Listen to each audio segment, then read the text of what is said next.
company. We're on it. We have made it to the big dog. We started with the 6. We are finishing with the 12. It is day 3, putting our final coat on our seams, getting ready for texture, and then finishing out with our paint. All right, so today we're gonna be stepping through on our work order. This is 4.4 on the step list here. So we're gonna go ahead and scrape and prep one more time, and then we're gonna apply our final coat with the 12. All right, let's get into it, make it so. Back to 6-inch damp terry cloth. We're gonna scrape down our high sides if we have any, knock it down. Pretty straightforward.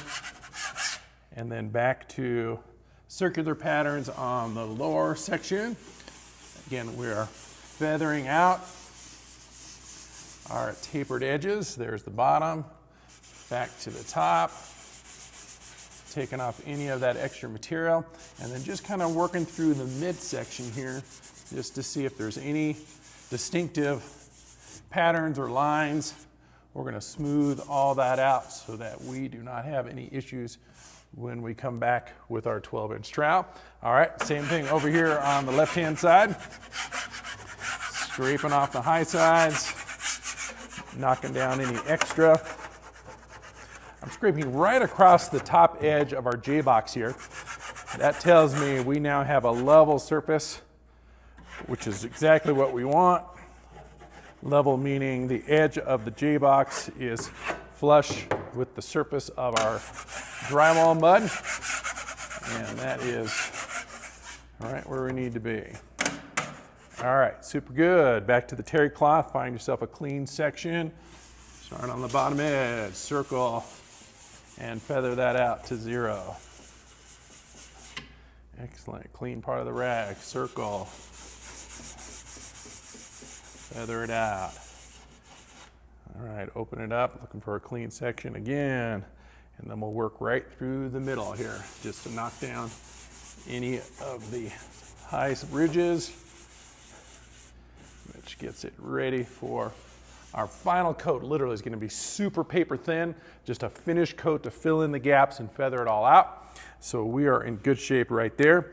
Last but not least, we're going to work our top seams right here. You remember this is a 2 coat, and we are looking really good with our coverage. So I'm hoping I can just scrape this, wipe it down, and it will be real close to being finaled for our texture. Okay, so here we go. We're gonna start here on the bottom edge, feathering that out.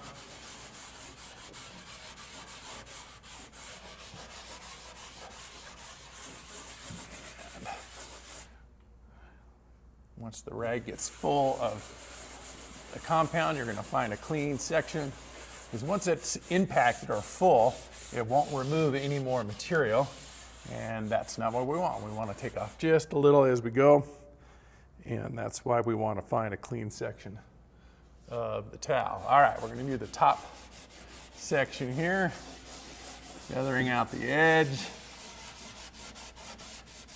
knocking down any high or low spots.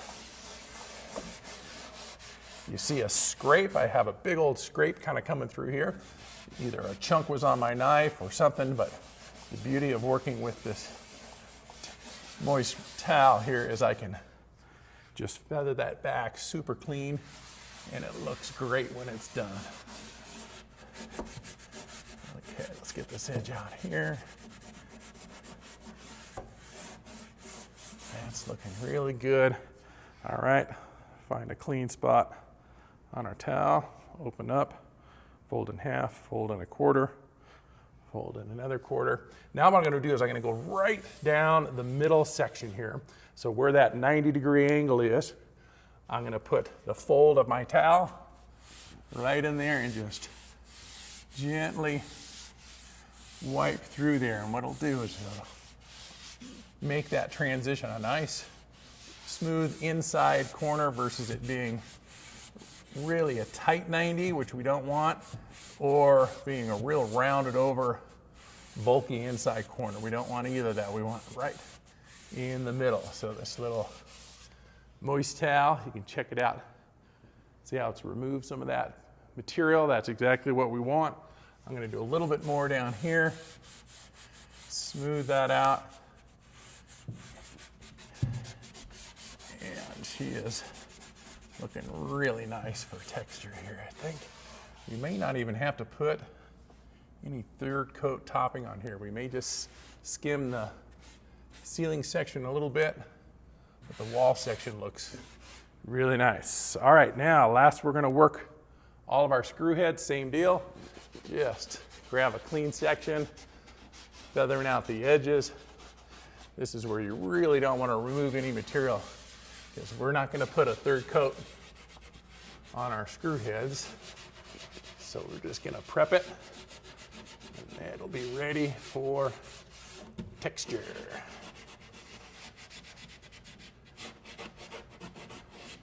All right, looking good. Find another clean section, open it up, quarter it over. Circle motion. That is what we want to do here. Then it won't take off too much in one particular direction. It'll be more of a random pattern, which is what we're looking for. All right, let's do the wall section here. Good. Super good.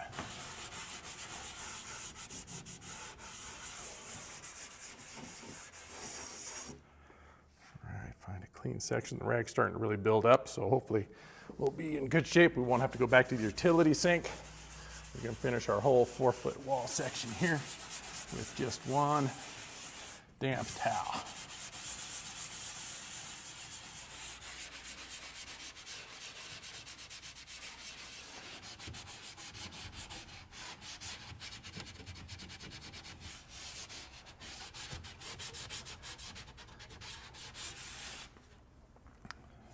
Almost there.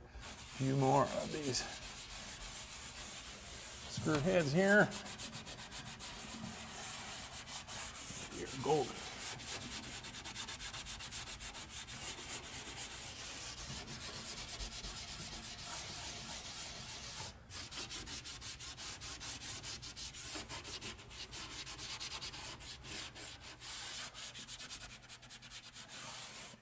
Excellent.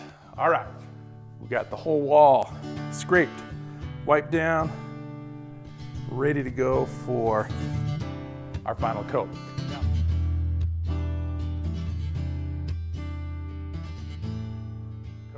Now, because we're doing this ultra paper thin, we're gonna put about no more than 2 scoops of our joint compound, because we are not gonna use much material.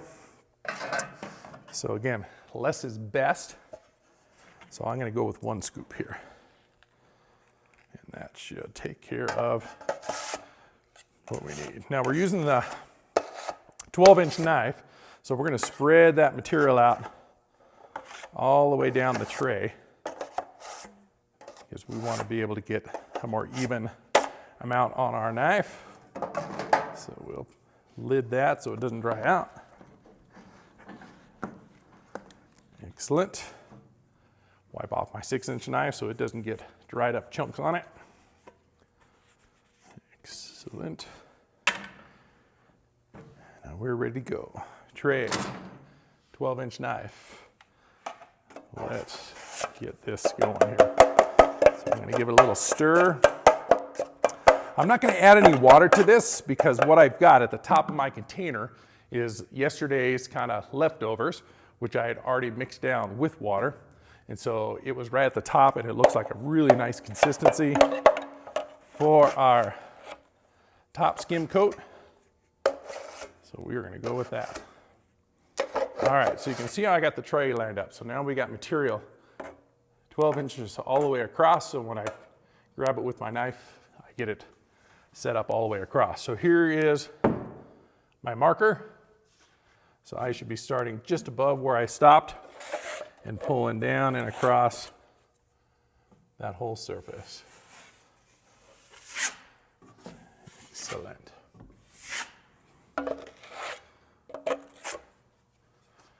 All right. Again, I can't go over the top of our J-box, so I'm going to reverse, go from the top, up,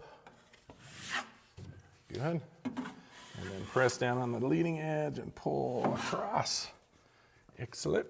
Going to go sideways here, give myself enough to finish off the right-hand side of the box.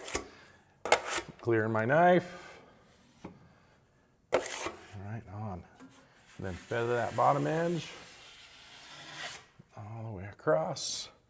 A little bit light right here, so I'm going to add just a little more compound there. Same technique. Pressure on that lower half, pulling it across, and we picked up a nice chunk. You probably can't see it, but that is what we're talking about. Chunks are bad, especially in our final coat. So we got to remove the chunk, and then smooth that puppy out. All right, that's looking beautiful. All right, checking for chunks. I think we're clear. Let's move over here to left-hand pattern. Same deal. There's my top and my bottom. I'm gonna work this just to the left of our box. So I'm gonna bring this in here kind of like this and let some of that material float out on us here. Okay. From the top of the box, real thin, because that is a really nice shape there. Clear the knife, pick up some more.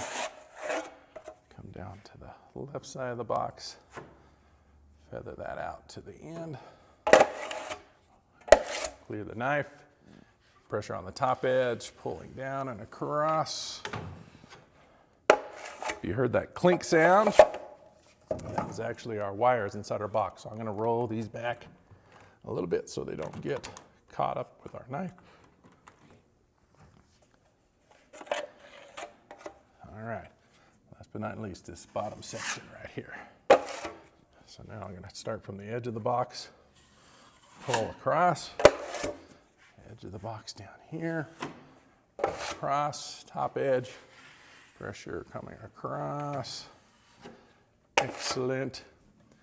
And then I'm going to go flat right across the top of this box here, holding it nice and gentle.